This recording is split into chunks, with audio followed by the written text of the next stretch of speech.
ఒక్కసారి హిందూ ధర్మాన్ని నేను కాపాడుతున్నా అని లెంకలు కొడుతుండు పవన్ కళ్యాణ్. ఇక తెర లోపలికి పోయి చూస్తే విశ్వరూపం వాసుదేవం రామం నారాయణం హరిం గోవిందం గోవర్ధనం పుండరీకాక్షం మాధవం మధుసూదనం మధుసూదనం. ఈ రకంగా పెయి మీద ఇక భక్తితో కూడిన వస్త్రాలు కప్పుకొని ఊరూరా తిరుక్కుంటా నేను ధర్మానికి న్యాయానికి నీతికి కట్టుబడి ఉన్నా అని ఇక మరి సంచార జీవిగా దేశమంతా గాలించుకుంటా తీర్థయాత్రలలో మునిగిపోతున్న పవన్ కళ్యాణం ఇవాళ ఏఎన్ఎన్ నుంచి ఒక ప్రశ్న మాత్రము నీకు ఎయ్యదలుచుకున్నాము. ఏంది ఏం కథ అంటే పవన్ కళ్యాణము నువ్వు ఇక మరి బుర్రా బుర్రా బుర్రా బుర్రా గాలి తిరిగినట్టు రింగన పురుగు తిరిగినట్టు బాగానే తిరుగుతున్నావు. పార్టీ పండుగ కూడా బ్రహ్మాండంగా చేసుకుంటున్నావు. మరి జనాలను ఎందుకు మర్చిపోతున్నావు పవన్? నువ్వు జనాల మీద నీకు సోయి ఎందుకు తప్పే పవను? ఇవాళ పార్టీ పండుగ చేసుకుంటందుకు నీ దండం పెట్టి సంకలు గుద్దుకుంటా లెంకలు వేసుకుంటా ఇక పీఠాపురంలో చిత్రాల కాడ విచిత్రమైన మాటలతోటి విచిత్రమైన వేషాలతోటి రాజ్యాలు తిరుగుతున్నావు. కానీ మరి ఇవాళ అదే రాజ్యంలో ఉన్న ఏపీలో ఉన్న నీ జనాలు ఇవాళ అన్నవో రామచంద్ర అని ఆఖరి కోసం అలమటిస్తుంటే నీ కళ్ళు ఎందుకు మూసుకపోతున్నాయి పవన్ కళ్యాణము అని ఇవాళ నిన్ను ప్రశ్నిస్తూ ఉంది. ఏంది ఏం కథ అంటే ఒక్క ముచ్చట మనము తెరలోపడి పోతే కాశీనాయన అనే ఒక పుణ్యక్షేత్రం ఉన్నది.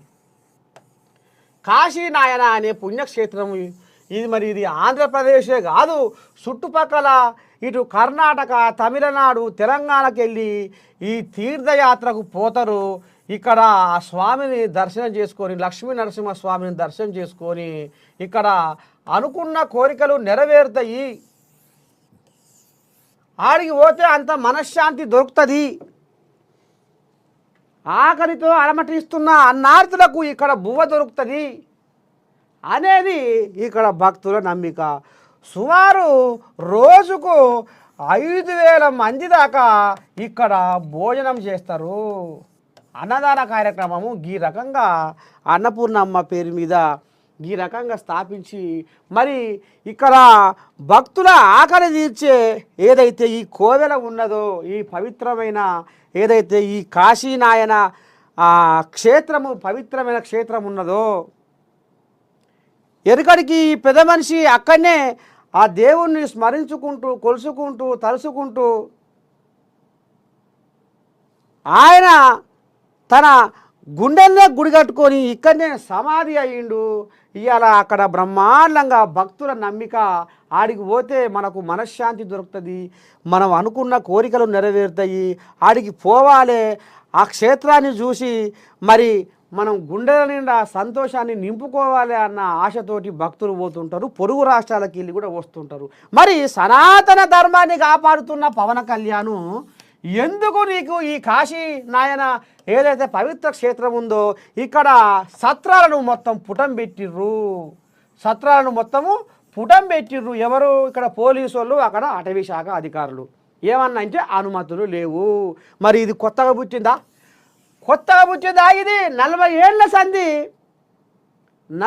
ఏళ్ల సంధి పేరొందిన ఏదైతే ఈ కాశీనాయన క్షేత్రము మరి మీరు ఇవాళ కళ్ళకు కనపడకుండా ఇవాళ కళ్ళు నెత్తికెక్కించుకొని ఎందుకు తిరుగుతూ ఉన్నాడు పవన్ కళ్యాణ్కు ఈ సోయి ఎందుకు లేదు అనేది ఇవాళ యావత్ ఏపీ జనాలు ప్రశ్నిస్తూ ఉన్నారు.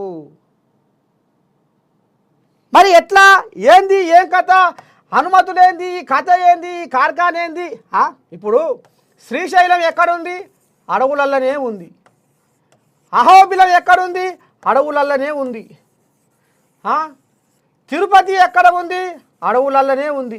మరి ఇవాళ 40 ఏళ్ళ సంధి ఉన్న కాశీ పుణ్యక్షేత్రం ఏదైతే ఉన్నదో మరి ఇవాళ దానికి ఎట్లా ఇవాళ అటవీ శాఖ అధికారులు పోయి దాడి చేసి ఇవాళ పోలీసు వాళ్ళతోటి ఇవాళ మీరు పొరకగా ఇవాళ సత్రాలు ఊరగొట్టించి ఇవాళ అక్కడ ఉన్న భక్తులకు ఇవాళ కంటి మీద కునుకు లేకుండా వాళ్ళ శాపనార్థాలకు కారణమవుతుర్రు. ఎవరు? కూటమి ప్రభుత్వం.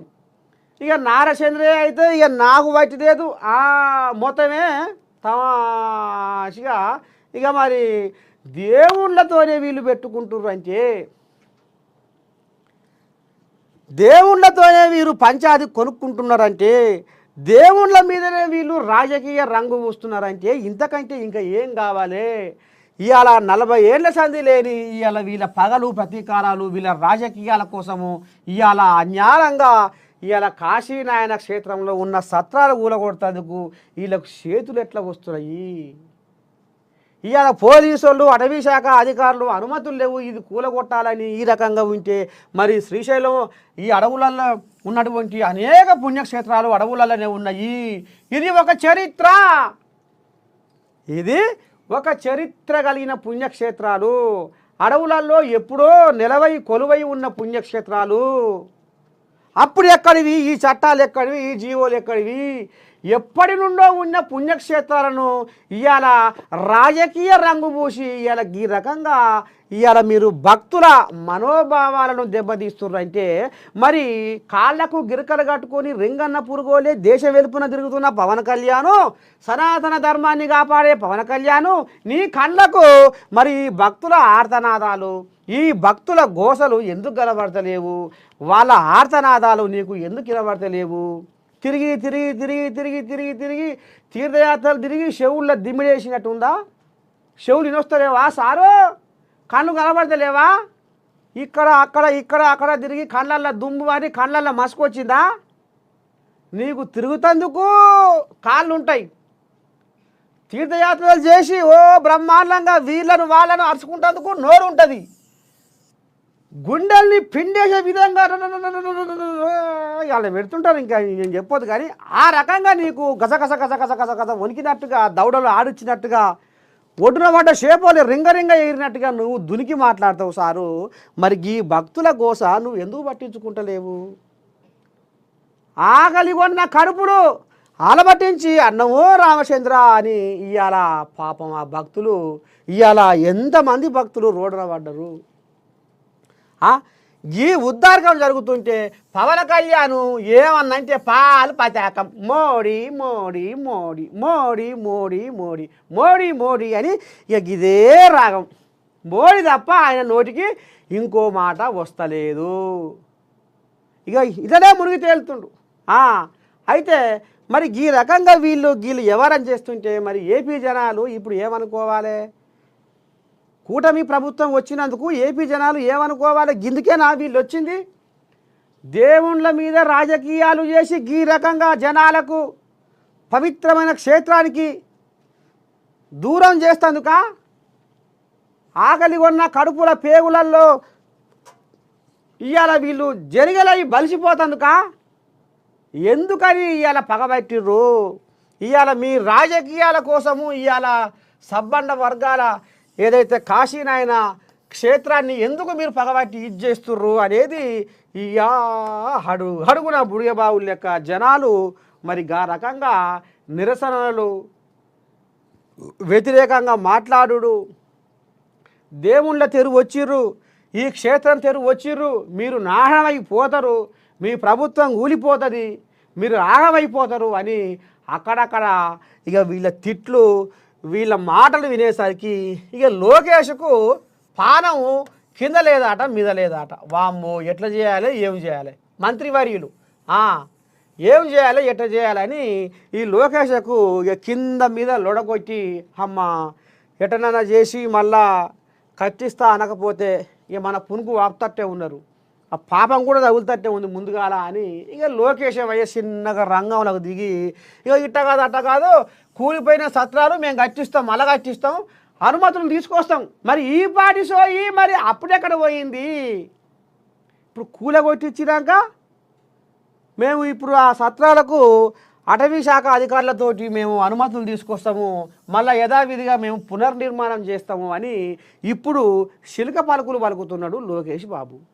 మంత్రి నారచంద్రయ్య గావురాల కొడుకు ఇగో గిసవంటి ఉద్దారకం చేస్తుర్రు, గిసవంటి వ్యవహారం చేస్తుర్రు, ఎంతమంది ఉసురు పంచుకుంటుర్రు. ఒక్క రోజుకు 5,000 మంది దాకా ఇక్కడ బువ్వ తినేది. కానీ ఇవాళ ఏమైంది? ఎంత పాపం ఒడిగట్టుకుంటారు ఈ కూటమి ప్రభుత్వం వాళ్ళు. ఇప్పుడు ఏడవండుకుంటూ ఈ పవన్ కళ్యాణ్ ఎందుకు వస్తలేడు, ఎందుకు అడుగుతలేడు, ఏంది ఏమవుతుంది?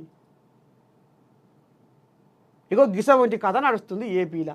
ఇక ఈయన పీఠాపురం కాడ చిత్రాల కాడ సభ పెట్టుకొని బ్రహ్మాండంగా చేసిన, అది చేసిన, ఓ అది ఐసా ఇది కైసా ఐసికి తైసికి ఆయన గొప్పలు చెప్పుకుంటే అయిపోయిందా? నువ్వు ఎప్పుడు జనాలల్లో ఉంటా అని జనాలు ఆగమైపోతుంటే నువ్వు చేసిన ఉద్దారకమైంది సారు. నోరు మూగపోయిందా? నోట్లోకి వెళ్ళి మాట వస్తలేదా ఈ కాశీనాయన క్షేత్రం మీద మాట్లాడుతందుకు? ఇగో గిది కథ మొత్తానికి. ఇక లోకేశవయ్య ఫోన్ల మీద ఫోన్లు కొట్టంగా ఆ జిమ్మదారి నాదే, అటవీ శాఖ అధికారులకు వెళ్ళి మళ్ళీ నేను అనుమతి తీసుకొస్తా, మళ్ళీ అది కట్టిస్తా, అలా కట్టించినందుకు వాళ్ళ ఇంతో అంతో కమిషన్లు దొబ్బుకుంటా అంటందుక ఏందో ఏమో ఈ కూలగొట్టుడేంది ప్రభుత్వం మీద. మీకు తెలియకుండా ఎట్టయితుంది? ఏ అధికారి పోతాడు, ఏ నాయకుడు పోతాడు ఆడికి, ఏ పోలీస్ అధికారి పోతాడు, ఏ అటవీ శాఖ అధికారి పోతాడు? ఎక్కడ లేని జీవోలు చట్టాలు లేని ఈయనే ఉన్నదా? ఇప్పుడు ఎన్ని పుణ్యక్షేత్రాలు అడవులలో ఉన్నాయి కొలువై నిలవయి. ఇగో ఇది కూటమి ప్రభుత్వం తీరు. కళ్ళల్లో పడ్డరు, జనాల కళ్ళల్లో కూటమి ప్రభుత్వం పడ్డది. రాబోయే రోజుల్లో ఏ రకంగా కర్రు కాల్చి ఎర్రగా వాత పెట్టాలనో జనాలకు అర్థమవుతుంది. రాబోయే రోజుల్లో వీళ్ళ కథ ఏందో మొత్తం బయటకు వస్తుంది. ఇగో ఇది కథ. గిస